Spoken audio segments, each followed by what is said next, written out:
War in North Africa was never just a clash between armies, it was a battle against an unforgiving world of sand, heat, and silence.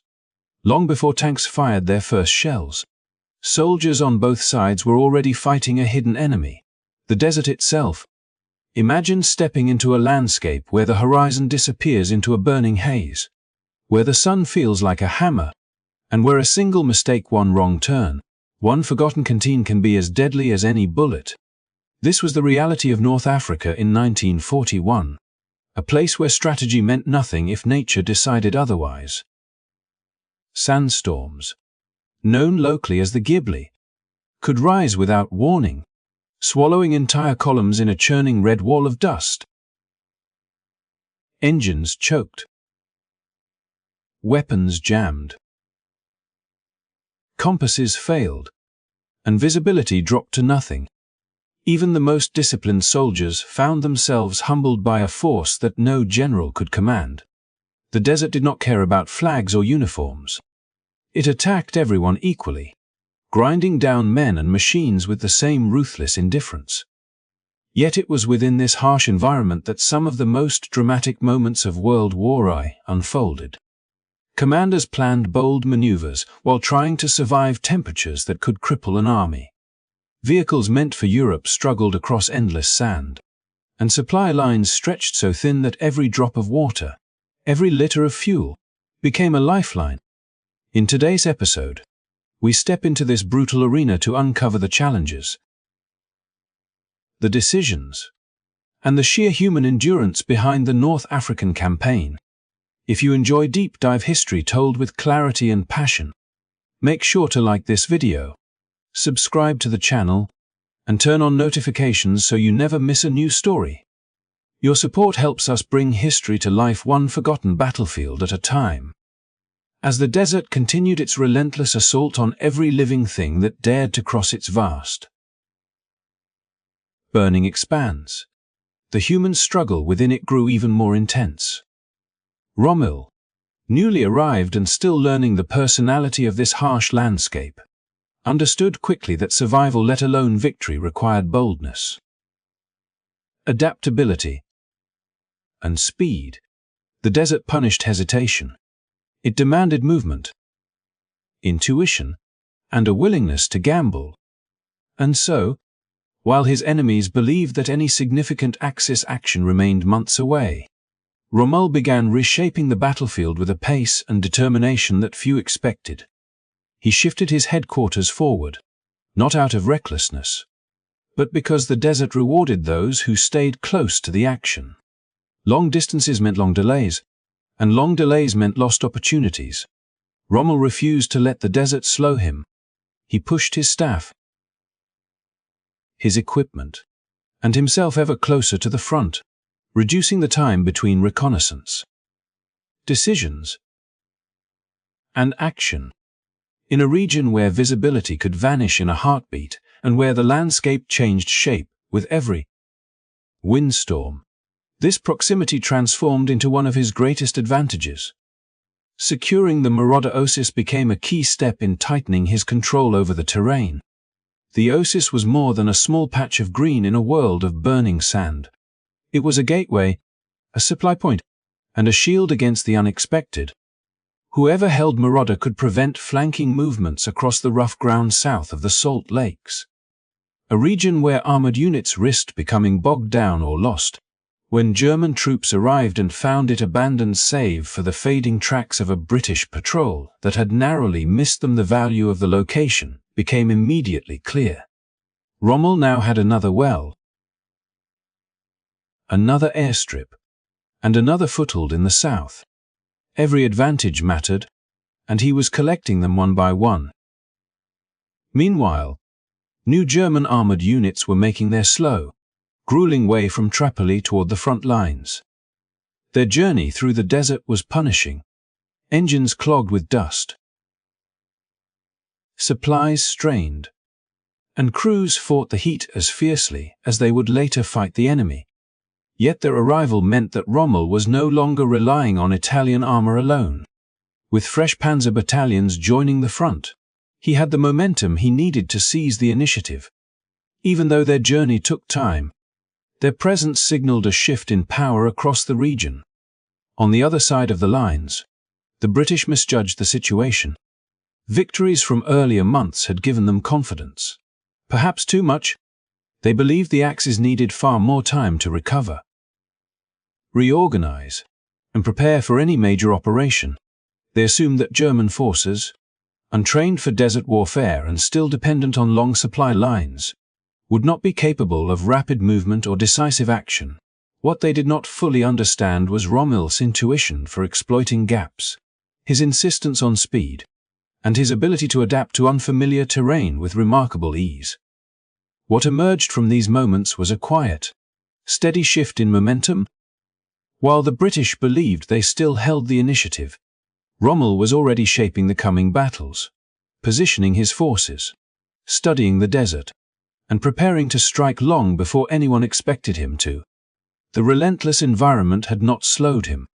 On the contrary, it sharpened his instincts.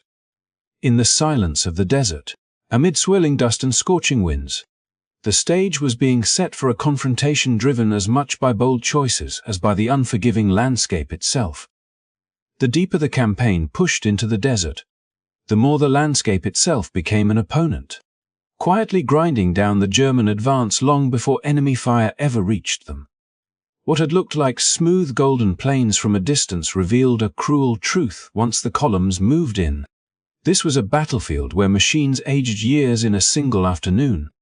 The sand worked its way into every joint and every bolt, turning precision-built engines into rasping, unreliable burdens.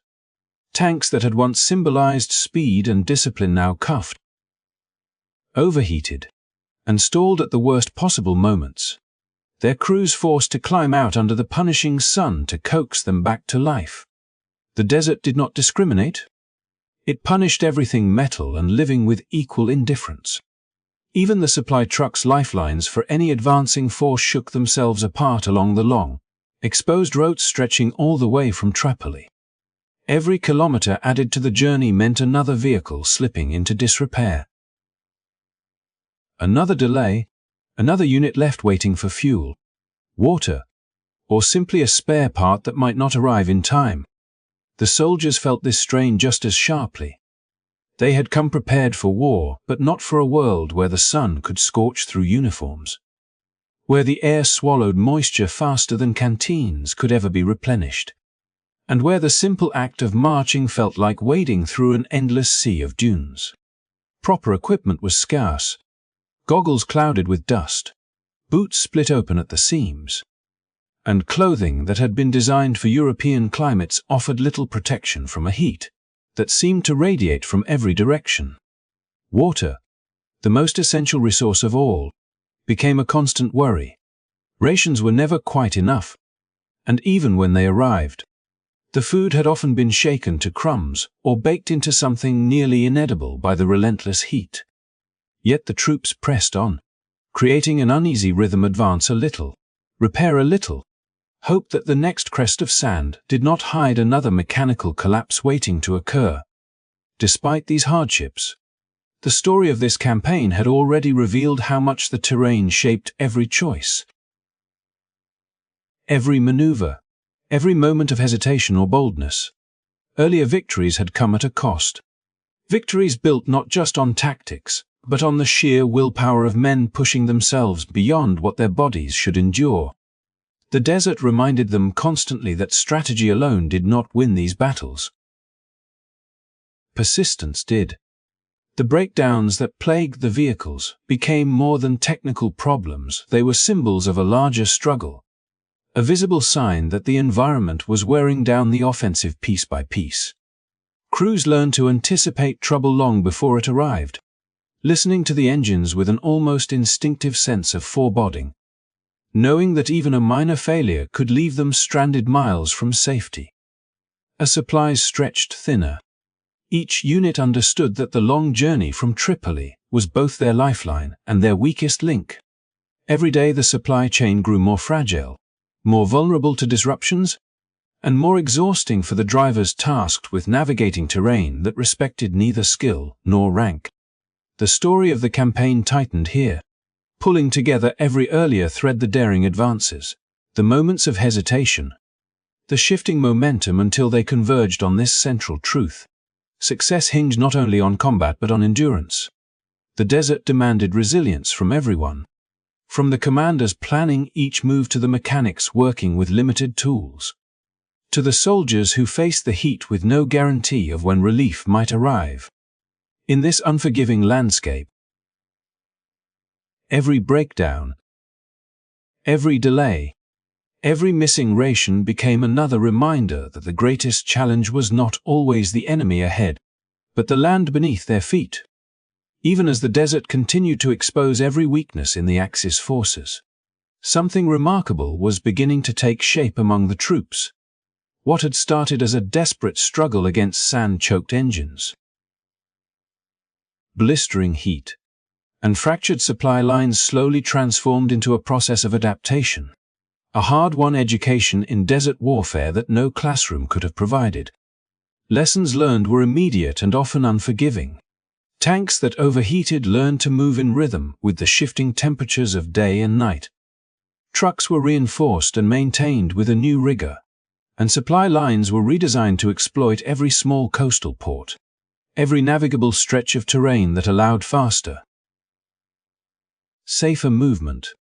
Each failure became a blueprint for improvement, each delay an opportunity to understand the desert's rhythms, and each accident a chance to refine both machinery and technique. The officers began experimenting with mobility in ways that would have seemed reckless back in Europe. Long marches across the dunes became exercises in endurance, navigation, and coordination, testing the limits of men and machines alike. Operations like Graf von Firin were conceived not merely as military maneuvers but as live laboratories, where every miscalculation taught a vital lesson about supply distribution, fuel consumption, and the endurance of soldiers under extreme stress. Troops learned to anticipate the desert's tantrums: the sudden gusts of wind that could bury a vehicle in sand, the heat waves that sapped strength before noon, the nights so cold they could sap morale and freeze water supplies. Each obstacle was catalogued, studied, and countered, slowly converting raw manpower into a force capable of maneuvering across the unforgiving landscape with a precision that would have seemed impossible weeks earlier.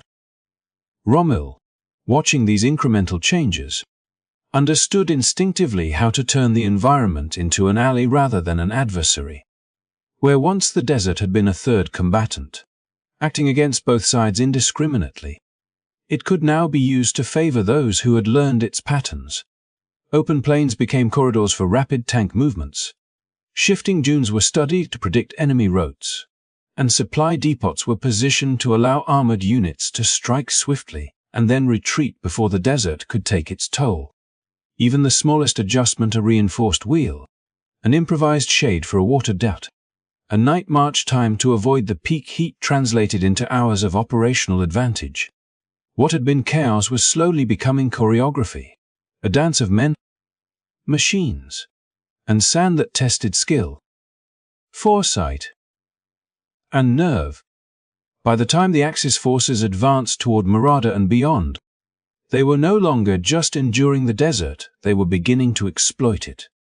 The vehicles that had once faltered now pressed on with improved reliability.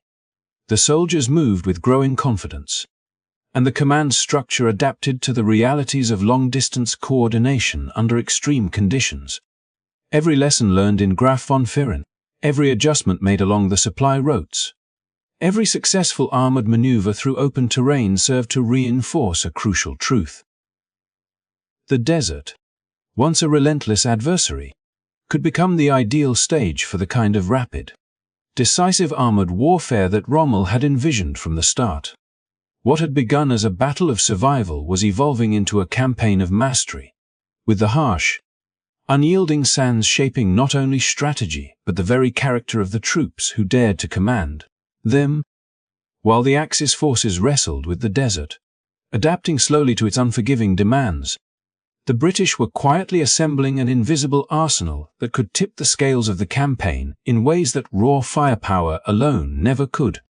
Far from the sand-choked plains and sun-scorched dunes, in rooms lined with cryptographic machinery and teeming with analysts, codebreakers at Bletchley Park had once again pierced the secrets of the Luftwaffe. The so-called light blue cipher, a successor to the codes they had previously broken, now lay open to those who knew how to read its patterns. And the fruits of that labor were being funneled directly to Commander Wavell in Cairo. Yet for all its potential, this treasure trove of information was a double-edged sword. Intelligence, no matter how accurate, could do little if it arrived too late, was filtered through too many layers of caution, or misinterpreted by those unfamiliar with its significance. The British were learning that reading the enemy's mind was only one part of the battle. Acting on that knowledge was another, far more intricate challenge. The arrival of ultra-intelligence at the front brought moments of clarity that contrasted sharply with the uncertainty of the desert. Reports detailed the movements of German aircraft, the timing of convoys, and the disposition of armored units. Each decrypted message could, in theory, allow British commanders to anticipate attacks, prepare ambushes, or reposition forces to exploit weaknesses before the Axis could even react. But reality rarely matched theory. Wireless channels were overloaded, delays in transmission sapped the timeliness of crucial updates, and strict secrecy protocols meant that only select eyes could interpret the messages, leaving many operational decisions uninformed. Even when the information arrived, it was often condensed, stripped of the nuance that gave it context, forcing commanders to make decisions with only fragments of the picture. It was a delicate dance between insight and uncertainty, a game of shadows where one misstep could nullify the advantage that weeks of cryptanalysis had earned. The human element added another layer of complexity. Commanders unfamiliar with the intricacies of cryptography sometimes undervalued the intelligence, treating it as a supplemental report rather than the lifeline it could be. Officers at lower levels had no idea of its origin, and even those with access could not always act boldly without risking exposure of the secret itself. The British had to balance the tactical advantage of immediate action against the strategic risk of revealing that the Axis codes were no longer secure. Meanwhile, the desert continued its silent campaign against both sides, grinding men and machines down as fast as bullets and shells could. In this sense, Ultra was a weapon that required careful handling, a resource as powerful as it was delicate, one that could shape battles if only the army could bridge the gap between cryptography and command. By mid, the effects of this intelligence began to ripple through the theater in subtle ways. Wavell's headquarters received its first direct messages, enabling more informed decisions, yet still hampered by delays, summaries, and cautious interpretation. The Axis forces, unaware that their communications were no longer private, moved with confidence, often underestimating the speed and adaptability of British responses. In the interplay between German adaptation to the desert and British access to secret knowledge, the campaign gained a new dimension. It was no longer just about survival or brute force. It became a contest of foresight, anticipation, and the ability to act decisively on incomplete information. The sands of North Africa had always tested endurance and skill, but now they also framed a chessboard of secrets, where each decrypted message, each calculated delay, and each misjudged report could shape the unfolding narrative of the Desert War. Intelligence alone could not win the day, but when combined with strategy, adaptability, and human resolve, it became a quiet, invisible force that could determine who would seize the initiative and who would falter under the sun's relentless glare. As March drew toward its close, the tension across the North African theater thickened like the heat rising off the endless dunes. Rommel, ever alert to both the demands of the desert and the opportunities it offered, prepared a detailed report for Berlin outlining the potential for a full-scale offensive by May. In the document, he emphasized the importance of timing. logistics, and the unforgiving summer heat that could render any delay disastrous. Yet, even as he drafted his careful recommendations for high command, his mind and his orders moved faster than the calendar suggested. On the ground, he instructed General Strick, commander of the 5th Light Division, to ready for an assault on the British forward positions at El Agheila on March 24, a move that signaled an audacious willingness to act before Berlin had officially sanctioned the timetable. The duality of planning and immediate action reflected Rommel's characteristic blend of strategic foresight and tactical daring, a combination that had already unsettled both his enemies and his own allies. While the Axis forces were preparing, the island of Malta continued to bear the brunt of relentless Luftwaffe bombardment. The small Mediterranean outpost, heavily fortified yet isolated, faced wave after wave of attacks that disrupted supply lines and tied down Axis resources. Yet its defiance served as both a thorn and a test, highlighting the complexities of a campaign that was about far more than open desert battles. Every day Malta withstood the onslaught. Every hour the Axis bombers spent over the island reminded commanders of the delicate balance between distraction and concentration of force.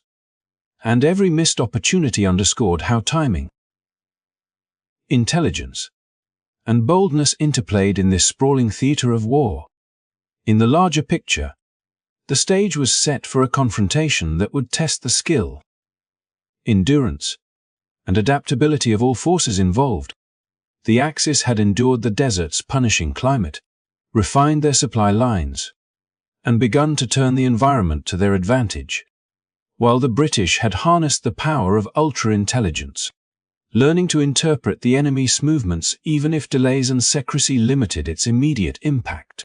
The pieces were now aligned for a series of engagements where planning, preparation, and quick thinking could make the difference between victory and setback.